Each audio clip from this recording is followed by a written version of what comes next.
بسم اللہ الرحمن الرحیم۔ 12ویں جماعت کے عزیز طلباء و طالبات، السلام علیکم۔ میں پروفیسر طارق نعیم بدر، شعبہ اردو دا کنسیپٹ اکیڈمی اسلام آباد آپ سے مخاطب ہوں۔ عزیز طلباء و طالبات، سبق ہم پڑھ رہے ہیں نظم جواب شکوہ۔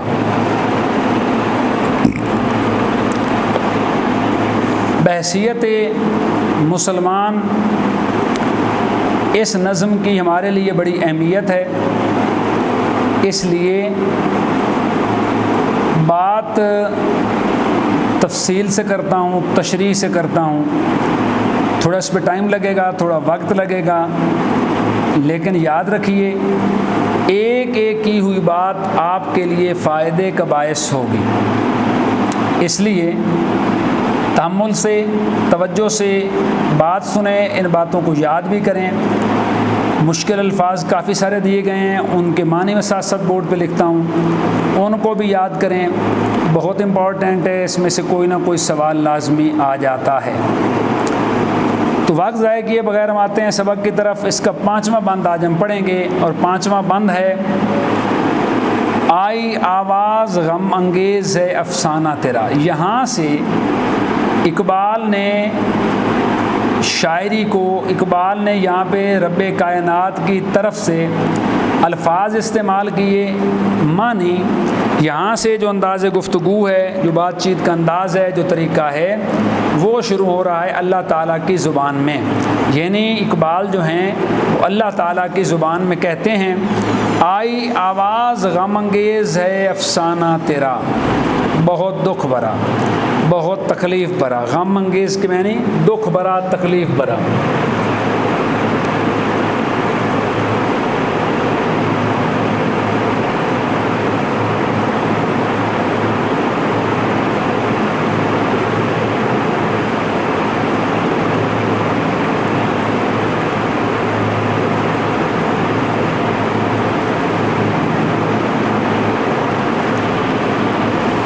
آواز بہت غم انگیز ہے افسانہ تیرا۔ رب رحیم کہتے ہیں کہ تو نے جو شکوہ مجھ سے کیا، کوئی شک نہیں کہ وہ بڑا دکھی کر دینے والا ہے، بڑا افسوسناک ہے، بڑا غم سے بھرا ہوا ہے۔ اشک بیتاب سے لبریز ہے پیمانہ تیرا۔ اشک بیتاب، اشک کے معنی آنسو،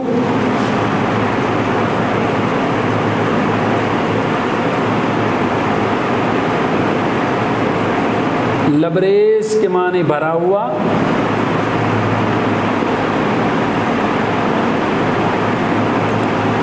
پیمانہ کے معنی پیالہ۔ عام طور پہ جس میں شراب ڈال کے پی جاتی ہے جام یا پیمانہ کہلاتا ہے۔ تو شاعر کہتا ہے کہ اللہ تعالیٰ فرماتے ہیں کہ اے شکوہ کرنے والے، مجھے معلوم ہے کہ تیرا پیمانہ جو تھا نا صبر کا، وہ بھر چکا ہے، اور اب تو رو دینے کے قریب ہے۔ اپنی ساری باتیں یاد رکھیے، جب انسان کی بات برداشت سے باہر ہو جاتی ہے تو دو کام وہ کرتا ہے، یا رونا شروع کر دیتا ہے یا پھٹ پڑتا ہے۔ تو وہی بات اقبال بھی کہتے ہیں کہ اللہ تعالیٰ فرماتے ہیں کہ اب تیری صبر کی انتہا ہو گئی ہے، مجھے پتہ چل گیا مزید تم سے صبر نہیں ہوتا۔ آسمان گیر ہوا نعرہ مستانہ تیرا۔ تو نے جو مستانے میں جوش میں مدہوش ہوتے ہوئے نعرہ لگایا، آسمان گیر ہوا معنی آسمان کو چیر گیا یا آسمان تک پہنچ گیا۔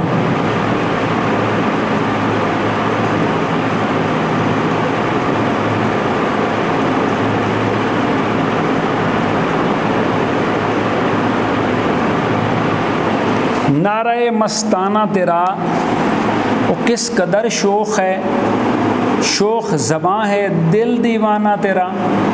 وہ تم اتنے شوق ہو، اتنے یہاں مراد ہے گستاخ، شوخی سے مراد گستاخی۔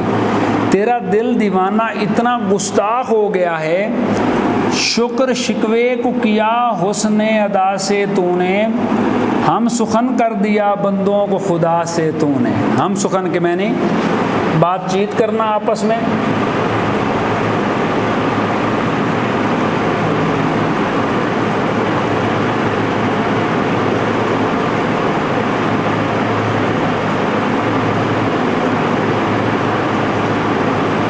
آپس میں بات چیت کو کہتے ہیں ہم سخن۔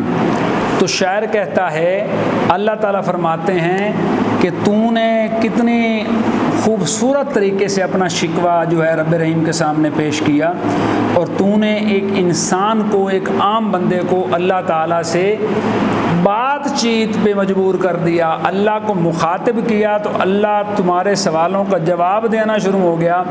کائنات کی عظیم ترین ہستی، تخلیق کار، مخلوق کو بنانے والی ہستی اور ایک عام انسان کے درمیان مکالمہ بنا دیا۔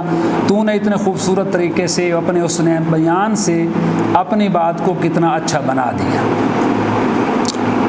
تشریح میں ہم لکھیں گے، نظم کے اس بند میں شاعر کہتا ہے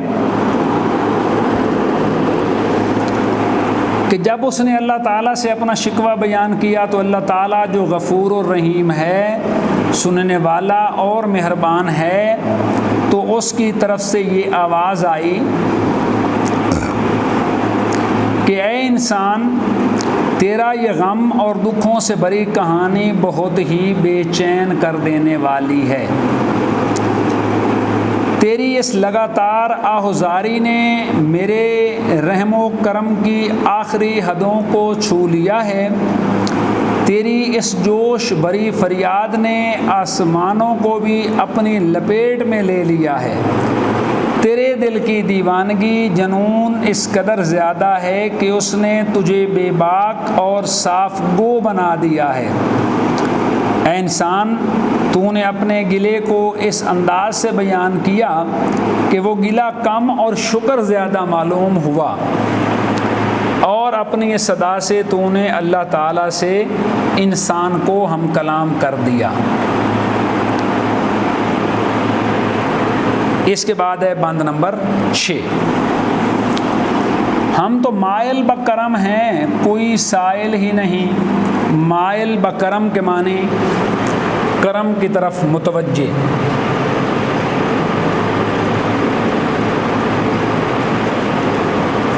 رحم یا کرم کی طرف متوجہ۔ ہم تو کرم کرنے چاہتے ہیں، کوئی سائل ہی نہیں۔ سائل کے معنی سوالی۔ اللہ تعالیٰ فرماتے ہیں ہم تو رحم کرنے کے لیے، کرم کرنے کے لیے، بخشنے کے لیے تیار بیٹھے ہیں، کوئی سوال کرنے والا ہی نہیں۔ راہ دکھلائیں کسے، راہ روے منزل ہی نہیں۔ راہ رو، مسافر۔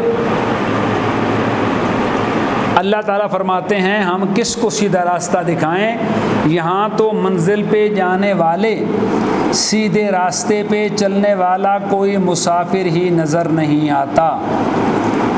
یہ بات جس بے راہ روی کا آج ہم شکار ہیں بیٹا، سیدھے راستے پہ چلنے کو تیار نہیں ہیں، اس کی نشاندہی تقریباً 100 سال پہلے اقبال نے کر دی تھی۔ تو اللہ تعالیٰ کی زبان میں فرماتے ہیں اقبال کے ہم تو مائل بے کرم ہیں۔ اللہ تعالیٰ فرماتا ہے کہ ہم تو کرم کرنے کے لیے تیار بیٹھے ہیں، ہم تو بخشنے کے لیے تیار بیٹھے ہیں۔ چھوٹی سی کسی اچائی پہ، ندامت کے 2 آنسوؤں کے نکل جانے پہ، کسی ایک چھوٹی سی بھلائی پہ میرا رب بخشنے کے لیے تیار ہے۔ میرا رب بڑا رحیم و کریم ہے۔ کئی بہت ساری روایات ہیں، بہت ساری کہانیاں، قصے، داستانیں ہیں کہ انسان کی ایک چھوٹی سی اچھائی کی وجہ سے اللہ نے اس کے ساری زندگی کے گناہ معاف کر دیے۔ اس لیے اللہ فرماتے ہیں کہ کوئی سوال ہی نہیں، کوئی ہمارے سامنے دعا کے لیے ہاتھ تو پھیلائے، کوئی ہاتھ جوڑ کے ہم سے معافی طلب تو کرے، ہم تو معاف کرنے کے لیے تیار بیٹھے ہیں۔ اور کس کو راہ دکھلائیں، منزل کی طرف جانے والے راستے پہ کوئی مسافر ہی نہیں، یعنی کوئی مسافر منزل کی طرف جانے والے راستے پہ چلنے کو تیار ہی نہیں ہے۔ تربیت عام تو ہے، جوہر قابل ہی نہیں۔ تربیت عام تو ہے، جوہر قابل ہی نہیں۔ جوہر سے مراد یہاں پہ قابلیت ہے۔ خوبی لکھ لیں، کمال لکھ لیں۔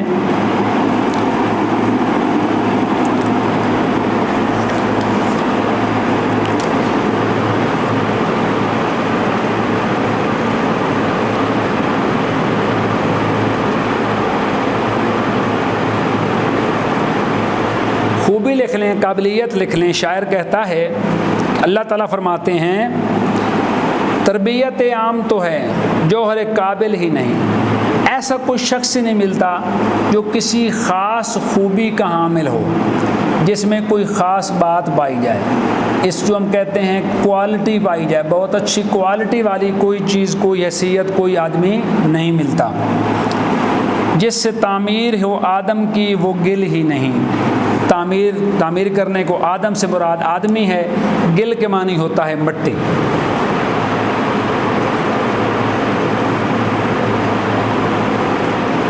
یہاں شاعر کا اشارہ اس مٹی کی طرف ہے کہ حضرت آدم علیہ السلام کو اللہ نے گیلی کھڑکھڑاتی ہوئی مٹی سے پیدا کیا۔ تو شاعر کہتا ہے کہ اللہ تعالیٰ فرماتے ہیں کہ جس مٹی سے ہم نے آدم کو بنایا تھا وہ مٹی اب کہیں نظر نہیں آتی، یعنی قابل آدمی جو اس قوم کی رہنمائی کر سکے، اس قوم کی باغ ڈور سنبھال سکے، قوم کو سیدھا راستہ دکھا سکے، ایسا کوئی شخص نظر ہمیں نہیں آتا۔ کوئی قابل ہو تو ہم شانیں کئی دیتے ہیں، ڈھونڈنے والے کو دنیا بھی نئی دیتے ہیں۔ کئی یہاں پہ ایرانی بادشاہوں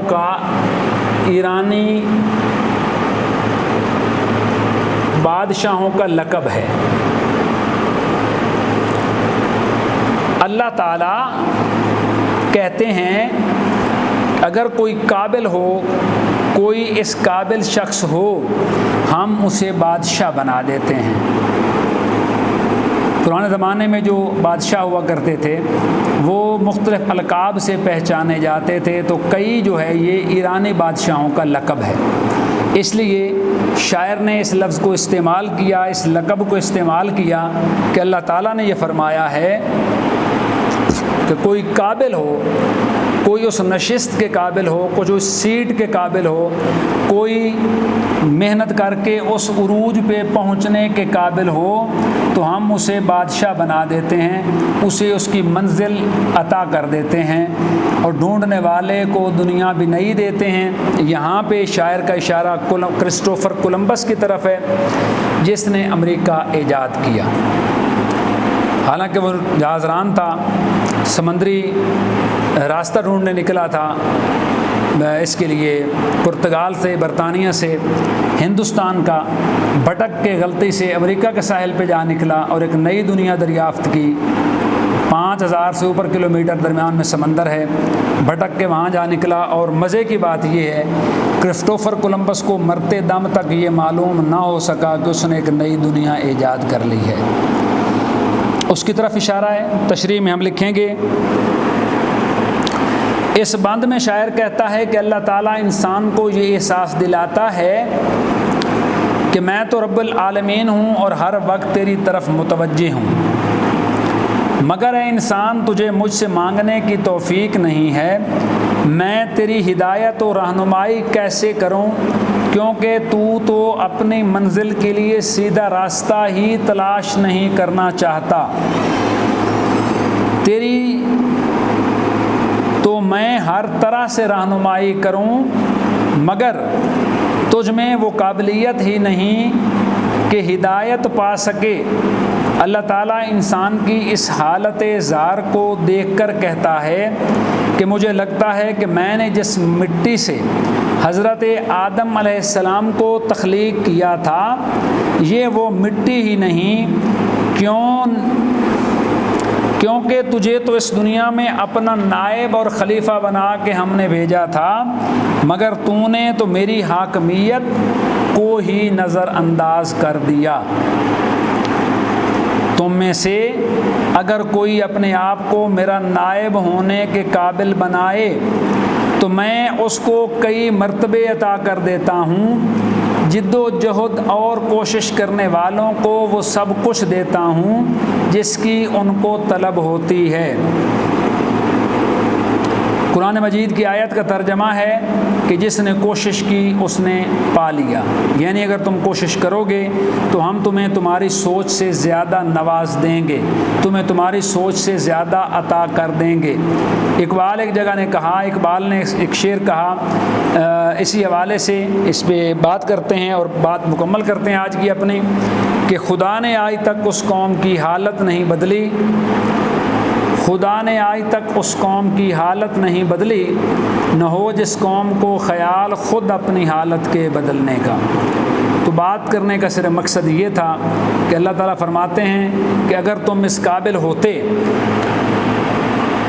میرے خلیفہ ہونے کی حیثیت پہ، میری خلیفہ ہونے کے قابل ہوتے، اس طرح کی کوشش کرتے، اس طرح کی محنت کر کے عروج پانے کی کوشش کرتے، تو ہم ضرور تمہیں تمہارے اس مرتبے پہ فائز کر دیتے۔ تم پہلے خود کو اس قابل تو بناؤ، پھر ہم تمہیں اس مرتبے پہ متمکن کر دیں گے، اس مرتبے پہ پہنچا دیں گے۔ تو عزیز طلبہ و طالبات، یہاں پہ ہمارا ہوتا ہے آج کا لیکچر مکمل۔ انشاءاللہ باقی باتیں کریں گے اگلے لیکچر میں۔ بہت شکریہ، اللہ نگہبان۔